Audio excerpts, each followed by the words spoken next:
So I'm always looking at everything that I don't have, and it keeps me in the hunt, it keeps me motivated, and it keeps me excited towards becoming better, doing better, helping other people get better, because I'm a firm believer that if you help other people get what they want, then you will ultimately get what you want.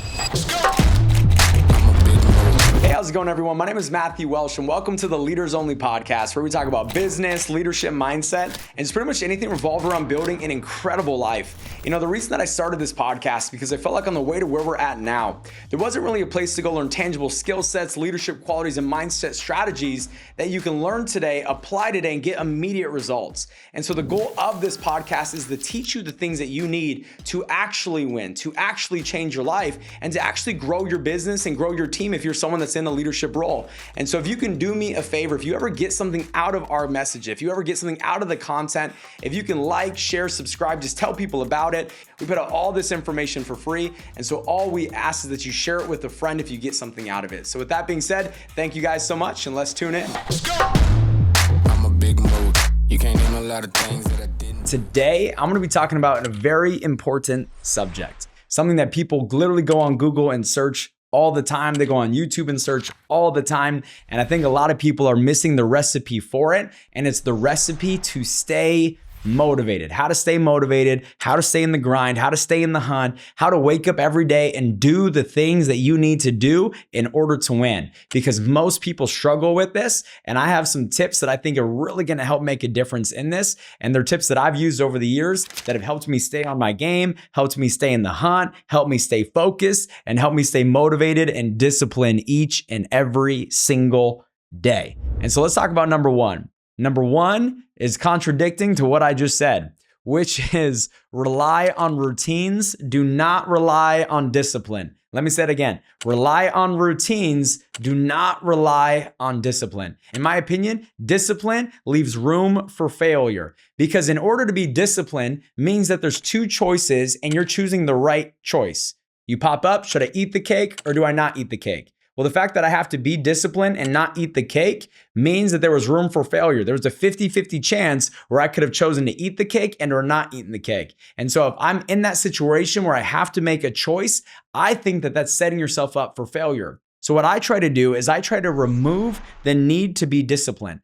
I don't put myself into situations where discipline is needed. But what I also make sure that I do is I rely on my routines so that way I can remove thinking, so that way I don't have to make the choice and or think about, do I do the right thing or do I do the wrong thing? I don't have to think about those things. All I have to do is think about the next step in front of me. So if I can challenge you to do something, is get dialed in on your routines. Do you have a morning routine? Do you have an evening routine? Are you following a schedule? If you follow a schedule, it removes the need to be a disciplined person, because all you do is you just follow the path in front of you. You wake up, you do the same thing every single day. You go to the office, you do the same thing every single day. And if you can just build a habit, and if you can build a routine out of it, you no longer have to think about whether or not you want to do something or you don't. You just do. You just take action. You just execute, execute, execute. So we want to remove discipline from the equation, rely on routines, get organized in our routines, and then follow through.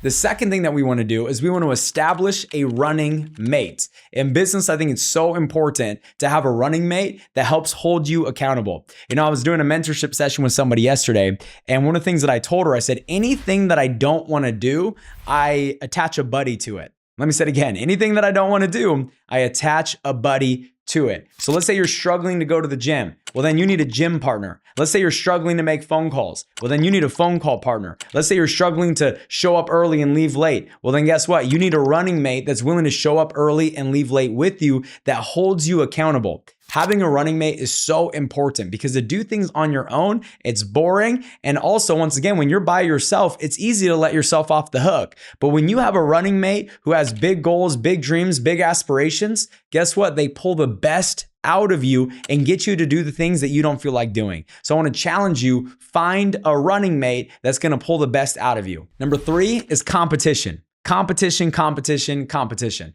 Competition drives performance. Competition pulls the best out of people, and competition gets people to do more than what they would have ever done if they were trying to do it all on their own. You know, when Usain Bolt broke the world record, second and third place also broke the previous world record because they were competing, trying to keep up with Usain Bolt and trying to win the gold medal against him. And so just through pure competition, they did more than what the previous best ever was, which is incredible. So competition does pull the best out of people. I think there's a lot of people that use it in a negative way where they become combative and spiteful and negative, and I don't think that serves you. If you're one of those people that can compete in good spirits, there is nothing that's more driving and nothing more motivated than going head to head with somebody and trying to win. It's so important. So when people say, Matt, what is one of the things that's kept you motivated over the years? You become financially free. You have the houses, you make millions of dollars a year. You have the cars, you have all these different things, the lifestyle. Like, how do you stay motivated? A huge part of it is just pure competition. Pure competition. I have everyone that I'm going up against in the industry. I got this company, and this company, and I'm going after them with everything I have to beat them. Do I want to beat them the right way? Yes. Do I want to do anything that's dishonorable to disqualify me from the blessing of winning? Absolutely not. But one thing that I'll tell you is I track their numbers, I hunt their numbers, I pay attention to their numbers, I look at them every single morning, every single day, every single night, and it's the competition that keeps me hunting and motivated because I hate losing, I hate being number two, and if there's something that's going to get me going, it's knowing that someone has the opportunity to beat me, and I can't let that happen. Leverage competition to get you to perform and to do all the things you don't want to do. It is a very, very great motivating strategy. And if you can leverage it against yourself, it will keep you in the hunt. The fourth thing that will keep you motivated is service. Look at everyone who still needs you. Look at everyone who's counting on you. Look at everyone that doesn't have the life that you have. Look at everyone that needs your product or service that you're offering, or everyone that needs the opportunity that you can provide them. Look at everyone around you that needs help. How is that not motivating? For me, I see people that need help and all I want to do is get to work so I can go help them. I see an agent struggling financially and all I want to do is go to work and help them become better and become better for them so I can help them get better. So when I see people struggling or when I see people that need help, it motivates me, it fires me up, it inspires me, and it gets me to take action. You know, one of the things that keeps me going every single day is thinking about all these kids that are around the world that don't have the same opportunity being in this country, or even the kids in this country that don't have the same opportunity with the parents and or the household that they grew up in. And the fact that I have the opportunity to go build a business, become financially free and do something about it, that fires me up and it excites me. But then from another perspective, there's a lot of people that I've recruited into my business. And one of the things that keeps me motivated every single day is delivering on the dream that I promised to them. You know, when people come into business with us, I let them know, hey, listen, we're going to transform your life and help you become better in every single area, your faith, your family, your finance, your fitness, your fun. And for me, I take that personal. I am required to go deliver on that dream whenever I come in contact with somebody, whenever I recruit somebody. I feel like I have to deliver on that goal. I have to deliver on that dream. So every single time I sit on the couch, I'm thinking about the agent that doesn't have their dream yet. Every single time I want to kick back and relax, I'm thinking about that agent in my team that hasn't taken care of their mom the way they want to, that doesn't have the house that they want to have, that's struggling financially. I think about that agent that is still in debt. Every single time I even try to get comfortable and relax, I can't, because I have so many people that are counting on me, and it's nearly impossible for me to be able to relax because I want to make sure that I deliver on my word because that means something to me. Last but not least, number 5, something that keeps me in the hunt and keeps me motivated all the time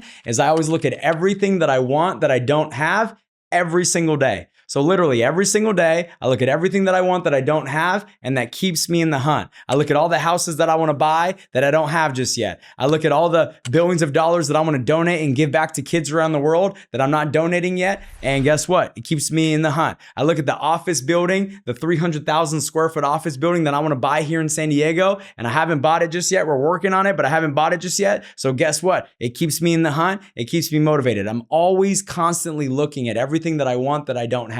The ranch house, the beach house, the lake house. I have a beautiful home, almost $10 million after all the renovations. But guess what? I want more. I want more houses. I want more. I want more. I want more. So I'm always looking at everything that I don't have, and it keeps me in the hunt. It keeps me motivated, and it keeps me excited towards becoming better, doing better, helping other people get better, because I'm a firm believer that if you help other people get what they want, then you will ultimately get what you want. So these are 5 things that will help keep you motivated. Those are 5 things that will keep you hungry and after it. And if you can apply all 5, I promise you, you'll become a lot more motivated person. You truly will. So guys, thank you so much for tuning in today. Hopefully you got something out of it. Obviously we put out all this information for free. All we ask is that if you do ever learn something, you tell a friend. So thank you guys so much, and we'll see you guys next week on the Leaders Only podcast. Don't break a sweat. Let's get it.